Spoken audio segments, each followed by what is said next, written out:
السلام علیکم بچوں، آپ سب کو آج کی اس پہلی کلاس اور اس خاص وضاحتی سیشن میں خوش آمدید۔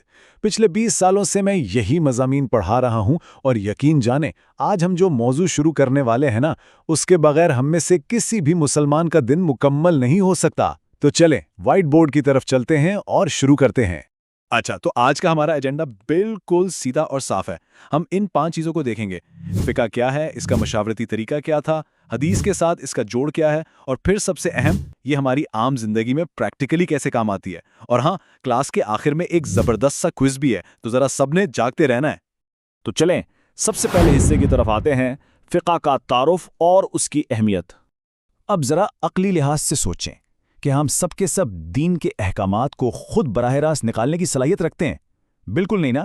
سورہ توبہ کی یہ آیت ہمیں بتاتی ہے کہ ہر گروہ میں سے کچھ لوگوں کا دین کی گہری سمجھ یعنی تفقہ حاصل کرنا کتنا ضروری ہے۔ مثال کے طور پر، کیا معاشرے کا ہر بندہ سرجن بن سکتا ہے؟ ظاہراً نہیں۔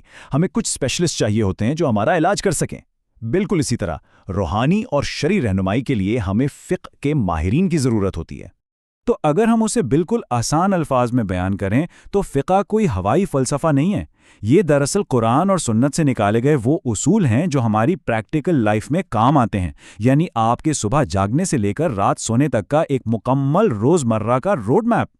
چلیں اب ذرا تاریخ کے جھروکے سے اپنا دوسرا حصہ دیکھتے ہیں، مشاورتی طریقہ۔ ہمارے ہاں اکثر یہ سمجھا جاتا ہے کہ فقہ شاید کسی ایک اکیلے بندے کی ذاتی رائے تھی، لیکن حقیقت اس کے بالکل برعکس ہے۔ امام ابو حنیفہ رحمہ اللہ نے تاریخ کا پہلا اور سب سے شاندار تھنک ٹینک بنایا تھا۔ ذرا تصور کریں، 40 الگ الگ فیلڈز کے ٹاپ کے ماہرین ایک جگہ بیٹھے ہیں۔ کوئی حدیث کا ماسٹر ہے، کوئی عربی لغت کا۔ جب کوئی نیا مسئلہ آتا تو مہینوں اس پہ زبردست بحث ہوتی، ہر زاویے سے دلیل کو پرکھا جاتا، اور پھر سب کے اتفاق سے ایک حتمی فیصلہ ہوتا۔ یہ ایک کمال کا جمہوری اور ریسرچ بیسڈ طریقہ تھا۔ اب آتے ہیں تیسرے حصے پر، حدیث اور فقہ کا آپس میں کنیکشن کیا ہے۔ اس کو ہم ایک بڑی ہی زبردست مثال سے سمجھتے ہیں۔ دیکھیں، حدیث بالکل میڈیکل سائنس یا فارمیسی کے خام مال کی طرح ہے۔ شفا تو اس میں یقیناً ہے، لیکن فقہ وہ اس قابل ڈاکٹر کا لکھا ہوا نسخہ ہے جو مریض کی عمر اور بیماری دیکھ کر بالکل ناپ تول کر بتاتا ہے کہ دوا کب اور کتنی لینی ہے۔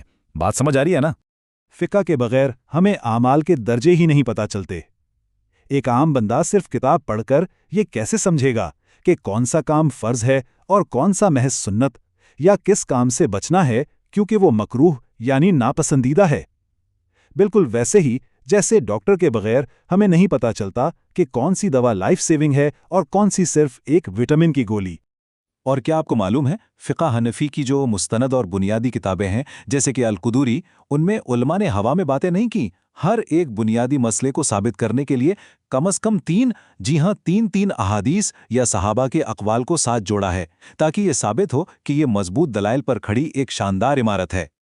چوتھا حصہ، روزمرہ کے مسائل۔ اب ذرا پریکٹیکلی دیکھتے ہیں کہ یہ سارے اصول ہماری زندگی میں کیسے فٹ بیٹھتے ہیں۔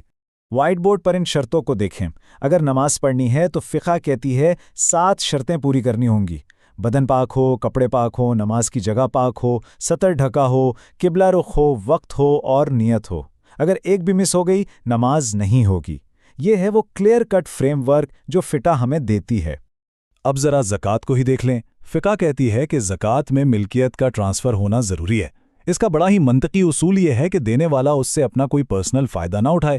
یعنی اگر آپ نے زکوٰۃ دے کر بدلے میں اس بندے سے اپنا کوئی کام نکلوا لیا تو آپ کی زکوٰۃ ادا نہیں ہوگی۔ مال پر سے اپنا حق مکمل ختم کرنا ہوگا۔ اور ایسا نہیں کہ یہ صرف روزمرہ کے مسائل تک محدود ہے۔ حج جیسی پیچیدہ عبادات میں بھی فقہ ہمیں گائیڈ کرتی ہے۔ اگر ایک حاجی احرام کی حالت میں غلطی سے کوئی شکار کر لے تو اس کی کیا پینلٹی ہوگی؟ فقہ بتاتی ہے کہ بکری یا جانور کی قربانی دینی ہوگی تاکہ وہ نقصان پورا ہو سکے۔ یہ ایک مکمل نظام ہے۔ چلے جی، 5واں حصہ، اور جس کا مجھے بڑی بے صبری سے انتظار تھا، آج کی کلاس کا انٹریکٹیو کوئز۔ دیکھتے ہیں کس کس نے دھیان سے سنا ہے۔ پہلا سوال، جو ہماری سورس بک میں بھی ہے، ذرا پریکٹیکل سا ہے۔ آپ ایک ایسی جگہ نماز پڑھ رہے ہیں جہاں فرش پر کوئی ناپاکی لگی ہے۔ آپ اس پر ایک باریک سا کپڑا بچھا دیتے ہیں، تو کیا اس پر نماز ہو جائے گی؟ ذرا سوچیں۔ تو اس کا جواب ہے بالکل نہیں۔ فقہ کے اصول سجدے کی جگہ کے لیے بہت سخت ہیں۔